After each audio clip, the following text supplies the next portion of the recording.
माँ जल्दी करो ना, बहुत तेज भूख लगी है। हाँ माँ जल्दी करो ना, पेट में चूहे छलांगे मार रहे हैं। अरे ला तो रही हूँ, सारा दिन बस माँ की ही जान खाते रहो। अरे माँ परेशान क्यों होती हो? भैया की शादी के बाद भाभी आ जाएगी, फिर तो तुम्हें आराम ही आराम हो जाएगा। अच्छा भाभी क्यों, तू नहीं करेगा शादी? अब कोई अच्छी लड़की मिल जाएगी तो जरूर करूंगा, पर पहले आप तो कर लो। हाँ हाँ मैं भी देखूंगी, बीवियों के आने के बाद तुम दोनों उन्हें कितना परेशान कर पाते हो। हाथ में सब्जी का डोंगा लाते हुए उमा ने कहा, तो उसकी बात सुनकर उसके दोनों बेटे मुस्कुराने लगे। इसके बाद सुशील और अनिल दोनों उंगलियां चाट चाट कर खाना खाने लगे और फिर अच्छा एक बात और है माँ, तुम्हारे हाथों का जो स्वाद है ना वो कहीं और नहीं।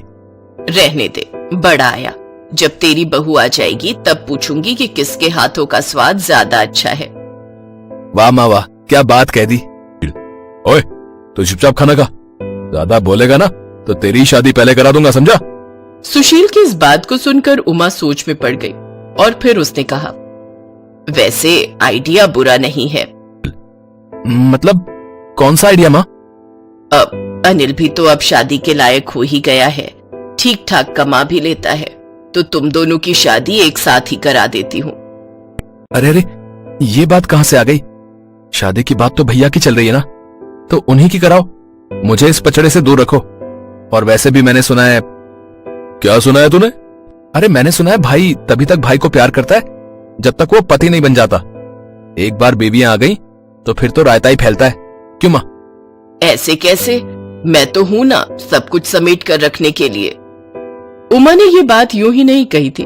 काफी सोच विचार के बाद उमा कुछ दिनों के बाद ही दो सुंदर बहुओं को अपने घर ले आई।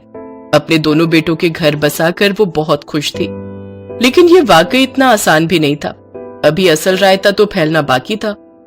कुछ दिनों तक तो सब ठीक चला, लेकिन फिर एक दिन, सुनो जी मुझे आपसे एक बात करनी है।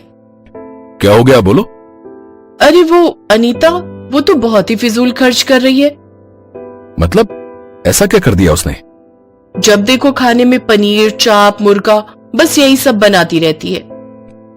हाँ तो क्या हो गया? हुआ ये कि जो राशन 5-6 हजार में पूरा हो जाना चाहिए था, मैडम की वजह से 12-15 हजार तक पहुंच रहा है। ऐसे ही चलता रहा तो हम तो सड़क पर आ जाएंगे। अपनी पत्नी सुनीता की बात सुनकर सुशील भी सोच में पड़ गया। मगर ये कहानी सिर्फ इसी कमरे में नहीं चल रही थी, बल्कि दूसरे कमरे में भी यही हाल था।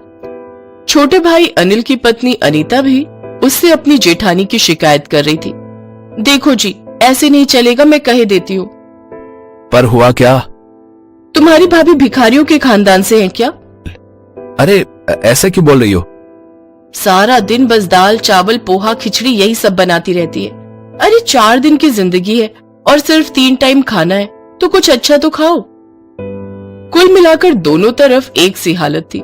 सुनीता को उसकी देवरानी अनीता बहुत खर्चीली लगती थी, तो वहीं अनीता को अपनी जेठानी सुनीता एक नंबर की कंजूस लगती थी। धीरे धीरे ये लड़ाई शिकायतों से बढ़कर हर रोज के झगड़ों और फिर तू तड़ाक पर आ गई। आखिरकार उमा ने परेशान होकर घर की रसोई का बंटवारा कर दिया। दोनों बहुओं के चूल्हे, राशन, यहाँ तक कि मसालों के डिब्बे तक अलग अलग हो गए। दोनों बहुएं अलग अलग वक्त पर खाना बनाने लगी और रसोई के इस बंटवारे के साथ ही दोनों भाइयों ने भी आपस में बातचीत करना बिल्कुल बंद कर दिया। हालांकि दोनों बहुएं अब बहुत खुश थी।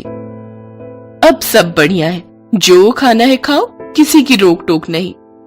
अब मजा आएगा, जब ये ऊट पटांग खाकर पेट खराब होगा ना तब पता चलेगा। दूसरी तरफ उमा इस सब से बिल्कुल खुश नहीं थी। वो बस इसी सोच में डूबी रहती कि आखिर कैसे दोनों बहुओं में सुलह हो और घर की रसोई फिर से एक हो जाए। और तभी उमा को एक आइडिया आया। जिस वक्त रसोई में कोई नहीं था, तभी उमा चुपचाप रसोई में गई और अनीता के आटे के डिब्बे में से ढेर सारा आटा निकाल लिया। फिर मौका देखकर अनीता के सिलेंडर का पाइप निकालकर काफी सारी गैस खिड़की से बाहर उड़ा दी। उमा हर रोज ऐसा ही करने लगी। कभी वो दाल निकाल लेती तो कभी किसी के चावल कम कर देती। इस वजह से दोनों बहुओं का राशन बहुत जल्दी खत्म होने लगा। दोनों भाइयों पर दुगना खर्च पड़ने लगा। और तब एक दिन, अरे यार अनीता, कहां से लाऊं इतने पैसे? भला ऐसा भी क्या बनाती हो रोज जो महीने का राशन 15 दिनों में ही खर्च हो गया? अब ऐसा करो, तुम रहने दो, अम्मा ही रसोई चलाएंगी, तुमसे नहीं हो पाएगा। उधर घर के दूसरे कमरे में भी कुछ ऐसा ही हाल था। एक तो सारा दिन खिचड़ी और दाल चावल खाकर मैं खुद पक चुका हूं, और उसमें भी तुम्हारी रसोई में राशन इतनी जल्दी खत्म हो जाता है? सिलेंडर पर सिलेंडर भरवाए जा रही हो। बस अब बहुत हो गया। तुम्हें अपने मायके जाना है तो जाओ, यहां एक ही रसोई चलेगी और उसे मेरी मां चलाएंगी, समझी तुम? उमा का तरीका काम कर गया था। दोनों बहुओं को जब कुछ समझ नहीं आया तो दोनों ने हार कर एक दूसरे से सुलह करने का फैसला कर लिया, क्योंकि वो दोनों एक दूसरे को तो बर्दाश्त कर सकती थी, पर अपने पतियों की नाराजगी वो नहीं झेल सकती थी।